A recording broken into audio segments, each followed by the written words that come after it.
Yeah. Oh, wow. Thank you. Chris, that was perfect. I know that when you spoke on Paradox a few weeks ago, like you really embraced it and bringing it to life. So how great that you found that perfect song.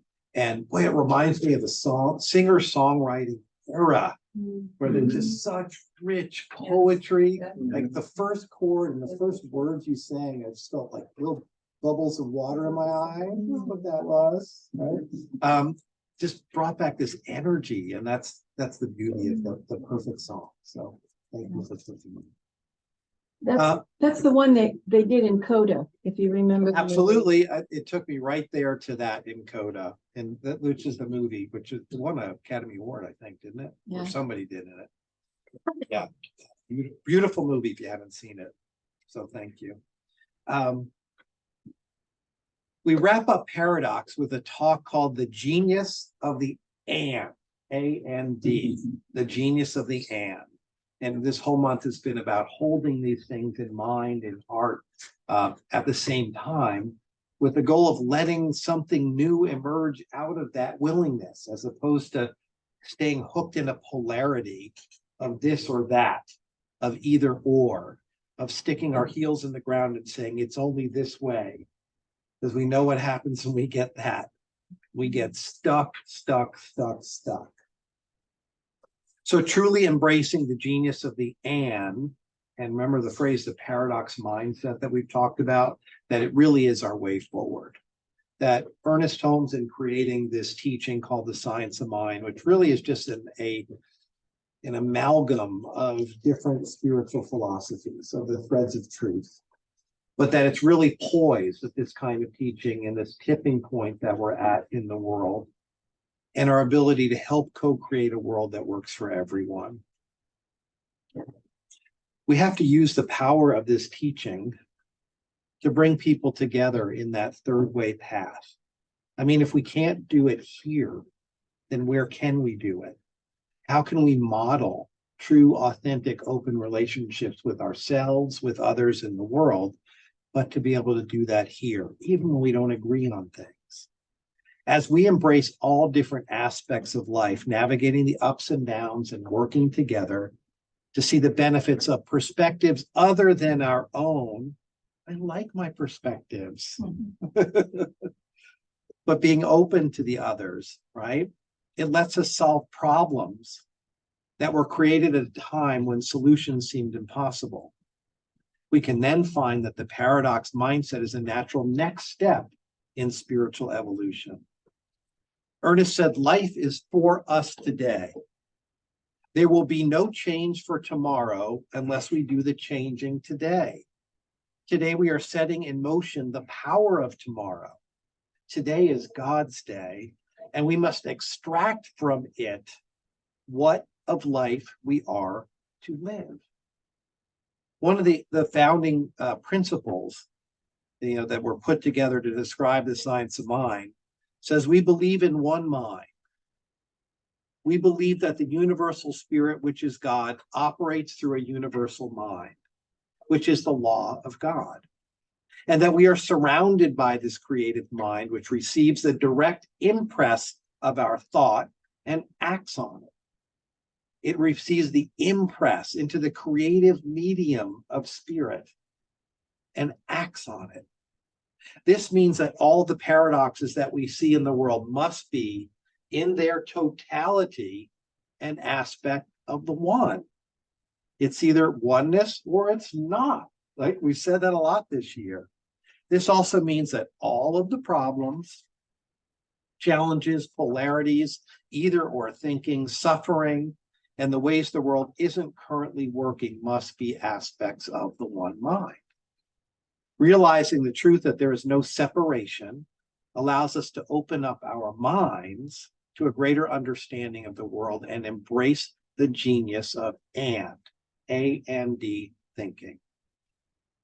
Spirituality itself, the concept, is just chock full of paradoxes. We talk about masculine and feminine energy, consciousness and matter, living in the world but not being of the world, our inner landscape and our outer landscape, Everything we see is a manifestation of our belief systems. And the Chinese symbol of yin yang is a great symbol representing the genius of the and. We know that not only are those seeming opposites really just two sides of the same coin, but there really is a mixing of the two in a third way as the lines come together. There's a small amount of dark in the light and a small amount of light in the dark. So spirituality itself has been calling us for generations for a third way. To let go of either or thinking, to embrace the possibility of, and to step into something else. This is one of the reasons why we're here in community. Ernest Holmes was really good at holding paradox in his mind, creating that genius of the and. He said, it's a popular belief that those who practice this science are a class of people who declare that everything is perfect, when, as a matter of fact, everything in the objective experience of the race is not perfect, and indeed is far from perfect. It's really interesting here, Ernest Holmes, who knows the truth, but to say if we walk around saying everything is perfect, when a matter of fact it is not in the objective experience, then what do we do with that? This popular idea of spiritual science is really a misconception. And religious scientist is not one who assures themselves that the wrong is right, that evil is good, that limitation is freedom, that bondage is liberty, or that sickness is health. Right? Doesn't work either way. They do not claim that our objective experience is an illusion, but they do make the claim that behind the phenomena of human experience and material existence, behind the slow and persistent process of evolution, there is, as Emerson said, one mind common to all people. We claim that this mind is perfect and that they have access to this mind. Ernest understood that we can see from both perspectives simultaneously, that our objective experience is real and that there is one mind back of all things. Both of these ideas must be held and known simultaneously in order for us, as practitioners of religious science, to truly step into that energy that creates a world for all. We can find and just beyond our comfort zone.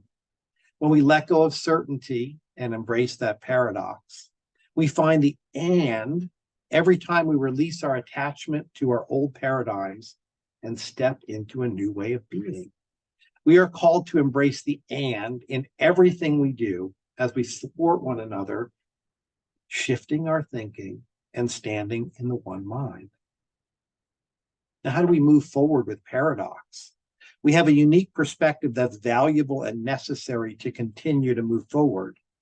Because of the nature of Ernest Holmes and other New Thought metaphysical teachings, studying the science of mind simply lends itself to developing a paradox mindset. This mindset is the key in finding a third inclusive way, which is necessary to healing the challenges of the world and bringing our outer manifestations into collective alignment with our inner truth and oneness. The key here is our willingness to stay open and curious as we explore options and possibilities that have yet to be discovered. Finding and walking the third way requires us to constantly step outside of our comfort zone and live our lives with the vulnerability of uncertainty. Remember in the first week, we learned the term Januszian thinking, some of you who were here, to describe the paradox mindset. It was named for Janus, the Roman god of transitions, duality, time, beginnings, endings, gates, and doorways. Januszian thinking is that practice of conceiving and using multiple antithetical thoughts and constructs to solve problems. When we come up against a challenge, an obstacle, or problem, our instinct may be to push against it. You heard the phrase, what we resist persists. So that if we are in this focus of energy of if I'm getting fear and I want to meet that with fear and push against it, I'm going to continue to get more of it. If I'm limiting it or lack, or if I'm in a case of disagreement with another one, if I focus on the disagreement, I will get more disagreement. I'm putting my energy and focus on that which I don't want. How do we do that in our lives, right? When we have that disagreement or disconnect, we find someone to hear our story and agree with us and pat us on the back and say, oh, yes, you're right. Guess what? That's part of the process. But we can hold in mind that I'm having a disagreement with a friend, a foe, whatever, and know that the world is love at the same time. That beneath and behind this outward experience, there is at the very center love. And that focus on love energy brings about more love in the world. There was a great quote here by a woman named Hannah Enam in her book, Wired for Authenticity. Authenticity is not possible without embracing the and within us. Our minds like to categorize things into neatly labeled boxes. Am I right or is she right? Let's stretch our minds to I can be right and so can she.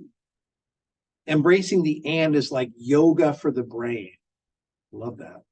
When we train ourselves to hold paradoxes by stretching ourselves out of the boxes that our minds create, we stretch into new possibilities and adapt more quickly to a fast-changing world. Love that. There's a couple, take this example. There was a couple who were getting married, and they booked this beautiful chateau with an open garden for their wedding. They were so happy about their marriage. But in the middle of the ceremony, rain started to pour down and everything got messed up. The bride started crying. This is not right. This is wrong. This is bad. What do you think? I guess pretty much like her, pretty much like everyone at the wedding, we're thinking the same thing. But let's have a look across the street. There are a few kids playing in the rain and stomping in the puddles. Look at their heavenly smiles. They are so happy and joyful and look like they found what they were looking for. One of them said, "Thank you so much for raining." Another one said, "This is so awesome." Let's look at the situation a little closer. The situation is exactly the same, but few people were considering it bad and few were saying it was awesome. How come one thing has two different aspects? See, it is not you who judge the situations. It's how we are brought up in our current society, what our life has informed, what we've decided. It's our conditioning that we get from, our parents and our teachers and the way we've lived our lives. In simple words, we can say that situations are not good or bad, but it's how we feel about it. We name situations. If we are feeling happy, we will say it's good, this is the best. If we are feeling low, we may say it's very bad. Maybe it seems to be no big difference right now, but this is the main part. Because when we figure this out, that it's that energy of our feelings that we're bringing to the situation, then we've won half the battle. Then we can shift from the arm to the embrace of the possibility. One way to take this step is to bring awareness to how we judge and how we're doing that in our minds. Each of us has the ability in our lives to live from the genius of the and, but we must be willing to set down our preconceived ideas, old beliefs, cultural mindsets, and patterns. Now, if you'll join me for just a minute, I'd like you, if you'd like to be willing to just take a breath and allow your eyes to close. And gently soften your attention and take a breath in.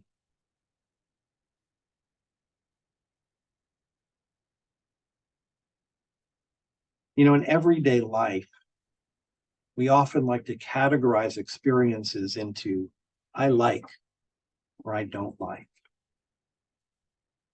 We like that TV show. We dislike that news program.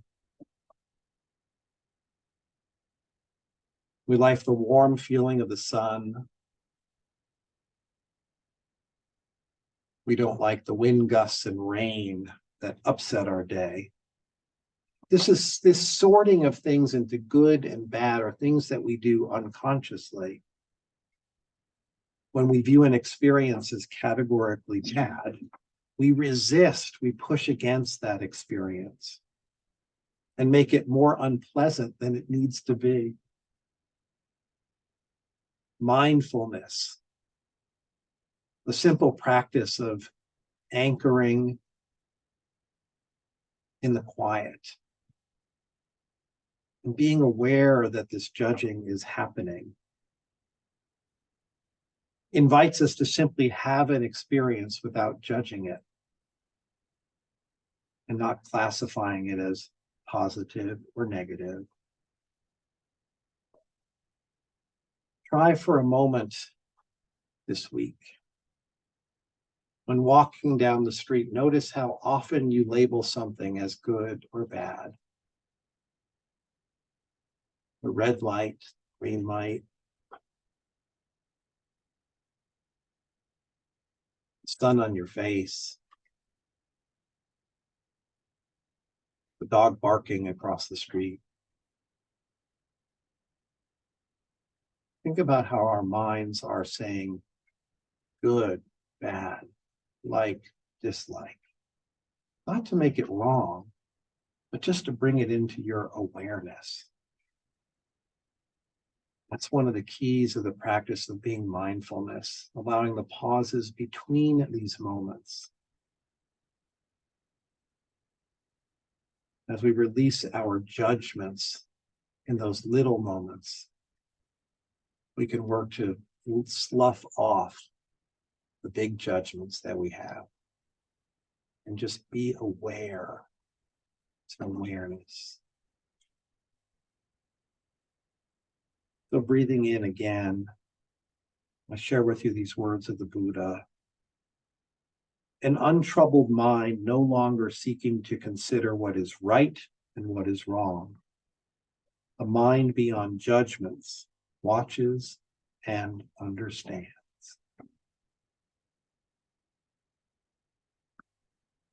Breathing in again, allowing yourself to be more present in this room, wiggling fingers and toes, allowing your eyes to open. You're present in this room,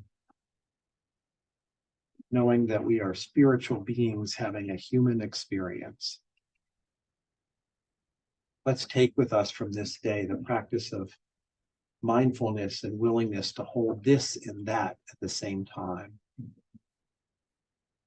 Letting go of judgments as we walk through our days, and seeking the support of community in revealing a world that works for us and everyone. Namaste. Been an interesting month of paradox. Turning off the recording. Learn how to do it.